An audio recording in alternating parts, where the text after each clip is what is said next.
जी हाँ छात्रों, तो फाइनली रात 4 बजे हम आपको विज्ञान कक्षा 10वीं का असली प्रश्न पत्र लेकर आ चुके हैं। तो आपको बिल्कुल भी टेंशन नहीं लेना है। आपको वीडियो शुरू से लेकर लास्ट तक वॉच करना है, तभी आपके फुल नंबर आने वाले हैं। और आपको ज़्यादा से ज़्यादा बच्चों की वीडियो को शेयर कर देना है। तो चलिए बच्चों, बिना टाइम वेस्ट के आपको दिखाने वाले क्वेश्चन नंबर फर्स्ट से।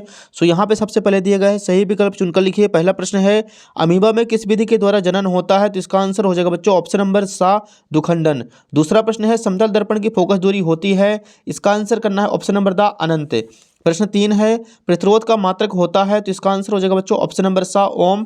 चौथा प्रश्न है, विद्युत ऊर्जा को यांत्रिक ऊर्जा में बदलने वाली युक्ति है? इसका आंसर करना हमें मोटर। पांचवा प्रश्न है, एक परितंत्र में मानव है? तो इसका आंसर हो जाएगा बच्चों ऑप्शन नंबर द सर्वाहारी। छठवां क्वेश्चन है, कैल्शियम ऑक्साइड के जल के साथ अभिक्रिया किस प्रकार की अभिक्रिया है? तो इसका आंसर करना है ऑप्शन नंबर व ऊष्माक्षेपी अभिक्रिया। क्वेश्चन नंबर 7 है, धातुओं द्वारा कौन सा गुण प्रदर्शित नहीं किया जाता है? इसका आंसर हो जाएगा ऑप्शन नंबर सा, भंगुरता। लास्ट क्वेश्चन नंबर 8 है, श्वसन की प्रक्रिया होती है? इसका आंसर हो जाएगा बच्चों ऑप्शन नंबर आ, उपचयन। तो यहाँ पे पहला प्रश्न अपना कंप्लीट हो चुका है। नेक्स्ट आप लोग यहाँ पे देख सकते हैं इंग्लिश मीडियम से दिया गया क्वेश्चन पेपर। तो जो बच्चे इंग्लिश मीडियम से वो भी अपना रीअरेंज करते चलेंगे। अगला प्रश्न देखिए बच्चों, अगले पेज पर दिया गया, यहाँ पे प्रश्न 2 है, रिक्त स्थान भरिए। पहला क्वेश्चन है, वस्तुओं को हम प्रकाश की उपस्थिति में देख सकते हैं? तो दूसरे का पहले का आंसर हो जाएगा प्रकाश। दूसरा प्रश्न है, प्रिज्म द्वारा बैंगनी रंग की प्रकाश किरण का विचलन सर्वाधिक होता है? तीसरा क्वेश्चन है, सिरके में एसिटिक अम्ल उपस्थित होता है? चौथा क्वेश्चन है, दो या दो से अधिक धातुओं के समांगी मिश्रण को मिश्र धातु कहते हैं? पांचवा क्वेश्चन हो जाएगा, टेस्टोस्टेरोन हार्मोन का स्रावण वृषण से होता है? छठवां क्वेश्चन है बच्चों, यदि एक पुष्प के परागकण दूसरे पुष्प पर स्थानांतरित होते हैं तो यह प्रक्रिया पर परागण कहलाती है? सातवां क्वेश्चन है, नर संतान के लिए उत्तरदायी गुणसूत्र वाई है? तो बच्चों यहाँ पे दूसरा प्रश्न भी कंप्लीट हो चुका है। इसका भी आप लोग फटाफट स्क्रीनशॉट ले लीजिए और आपको अच्छे से याद कर लेना है। नेक्स्ट देखिए प्रश्न 3 है, सही जोड़ी मिलाइए। एक साइड है आ, दूसरी साइड वा दिया गया है। पहला क्वेश्चन है मेंडल, तो इसका आंसर करना हमें अनुवांशिकी के नियम। दूसरा प्रश्न हो जाएगा सरल रेखी पथ, तो बच्चों इसका आंसर हो जाएगा प्रकाश किरण। तीसरा है विभवांतर, तो इसका आंसर हो जाएगा वोल्ट। चौथा है प्रबल अम्ल, इसका आंसर करना है HCl। पांचवा है धातु, तो धातु होती है सुचालक। छठवां है जाइलम, इसका आंसर करना बच्चों जल परिवहन। सातवां है मास्टर ग्रंथि, तो इसका आंसर हो जाएगा पीयूष। और आठवां है मादा हार्मोन, तो इसका आंसर करना बच्चों एस्ट्रोजन। सो यहाँ पे तीसरा प्रश्न भी कंप्लीट हो चुका है। इसका भी आप लोग फटाफट स्क्रीनशॉट ले लीजिए और आपको अच्छे से याद कर लेना है। नेक्स्ट प्रश्न देखिए बच्चों, चौथा क्वेश्चन है, एक वाक्य में उत्तर लिखिए। पहला क्वेश्चन है इसका, क्या कारण है कि खतरे के संकेत या सिग्नल का प्रकाश लाल रंग का होता है? तो इसका आंसर हो जाएगा लाल रंग का प्रकीर्णन कम होता है। दूसरा प्रश्न है, एक अश्व शक्ति में कितने वाट होते हैं? तो इसका आंसर हो जाएगा 746 वाट। तीसरा प्रश्न है, विद्युत परिपथों के लघुपतन तथा अतिभारण के कारण होने वाली हानि की सुरक्षा की सबसे महत्वपूर्ण युक्ति है? इसका आंसर हो जाएगा बच्चों फ्यूज वायर। चौथा प्रश्न है, वे अभिक्रियाएं जिनमें अभिकारकों के बीच आयनों का आदान प्रदान होता है दो विस्थापन अभिक्रियाएं कहलाती हैं? पांचवा प्रश्न है, मस्तिष्क का कौन सा भाग सोचने, सुनने, सूंघने, देखने आदि के लिए विशिष्टीकृत होता है? तो इसका आंसर हो जाएगा मध्य मस्तिष्क। छठवां प्रश्न है, भ्रूण को पोषण कहाँ से मिलता है? इसका आंसर करना बच्चों मादा के रक्त में, प्लेसेंटा से। सातवां प्रश्न है, जिस लेंस की फोकस दूरी 1 मीटर हो उसकी क्षमता 1 डायोप्टर कहलाती है? सो बच्चों यहाँ पे चौथा प्रश्न भी कंप्लीट हो चुका है। इसका भी आप लोग फटाफट स्क्रीनशॉट ले लीजिए, आपको अच्छे से याद कर लेना है। नेक्स्ट देखिए पांचवा क्वेश्चन, प्रकाश संश्लेषण की क्रिया विधि का केवल रासायनिक समीकरण लिखिए। सो इसका आंसर आप लोग यहाँ पे देख सकते हैं। सबसे पहले हमें ऊपर हेडिंग डाल देना है उत्तर क्रमांक 5। इसका समीकरण हो जाएगा 6CO2 + 6H2O। सूर्य का प्रकाश और क्लोरोफिल की उपस्थिति में अभिक्रिया कराएंगे तो यहाँ पे ग्लूकोज हमें प्राप्त होगा C6H12O6 और 6CO2 आ जाएगा बाहर। अगला प्रश्न देखिए बच्चों, छठवां क्वेश्चन है, पुनरुद्ध भवन को परिभाषित कीजिए। तो इसका आंसर आप लोग यहाँ पे देख सकते हैं, शरीर के नवनिर्माण की वह शक्ति जिसके अंतर्गत शरीर के टूट जाने पर उसकी मरम्मत हो जाती है और प्रत्येक टुकड़ा पूर्ण होकर नया जीव बनाता है, पुनरुद्ध भवन या पुनर्जनन कहलाता है। क्वेश्चन नंबर 7 है, मनुष्य में गुणसूत्रों की संख्या कितनी होती है? महिला एवं पुरुष के गुणसूत्रों में क्या अंतर है? सो बच्चों इसका आंसर आप लोग यहाँ पे देख सकते हैं। महिला में गुणसूत्रों की संख्या 23 जोड़ी होती है। महिला एवं पुरुष में गुणसूत्र 22 जोड़े समान होते हैं, लेकिन 23वां जोड़ा गुणसूत्र लिंग गुणसूत्र होता है, जो कि महिला में XX एवं पुरुष में XY होता है। तो ये हो जाएगा बच्चों 7वें का आंसर। इसका भी आप लोग स्क्रीनशॉट ले लीजिए। अगला प्रश्न देखिए बच्चों, अगले पेज पर दिया गया है, क्वेश्चन नंबर 8 है हमारे सामने, दो उत्तल लेंस किसे कहते हैं? तो इसका आंसर करना हमें, वह प्रकाशिक लेंस जिसके दोनों तल उत्तल हो द्वितल लेंस कहलाता है। क्वेश्चन नंबर 9 देखिए, जब कोई प्रकाश किरण सघन माध्यम से विरल माध्यम में प्रवेश करती है तब क्या होता है? इसका आंसर हो जाएगा, जब कोई प्रकाश किरण सघन माध्यम से विरल माध्यम में प्रवेश करती है तो अपवर्तन के पश्चात वह प्रकाश किरण अविलंब से दूर हट जाती है। अगला क्वेश्चन देखिए बच्चों, क्वेश्चन नंबर 10 है, विद्युत धारा को परिभाषित कीजिए, इसका SI मात्रक क्या है? तो इसका आंसर लिखना हमें किसी चालक के किसी परिच्छेद से आवेश प्रवाह की दर को विद्युत धारा कहते हैं। इसका सही मात्रक एम्पियर और संकेत ए है। तो हो जाएगा 10वें का आंसर। अगला क्वेश्चन देखिए बच्चों, 11 नंबर हमारे सामने दिया गया है।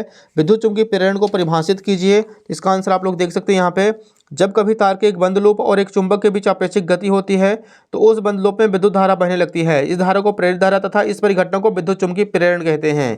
अगला प्रश्न 12 है, दो चुंबकीय क्षेत्ररेखाएं एक दूसरे को प्रतिच्छेद क्यों नहीं करती हैं। तो इसका आंसर करना बच्चों, दो चुंबकीय क्षेत्ररेखाएं अगर परस्पर प्रतिच्छेद करेंगी तो प्रतिच्छेद बिंदु पर छेद की तीव्रता की दो दिशाएं होंगी, जो कि असंभव होता है। अगला प्रश्न देखिए बच्चों, 13 नंबर, जो कि अगले पेज पर दिया गया है। यहाँ पे हमारे सामने क्वेश्चन नंबर 13 है, किसी एक पारिस्थितिक तंत्र की आहार श्रृंखला में विभिन्न पोषी स्तर प्राणियों के केवल नाम लिखिए। तो बच्चों इसका आंसर आप लोग यहाँ पे देख सकते हैं। सबसे पहले स्ट्रक्चर बनाना है, प्रथम पोषी स्तर, द्वितीय पोषी स्तर, तृतीय पोषी स्तर, चतुर्थ पोषी स्तर।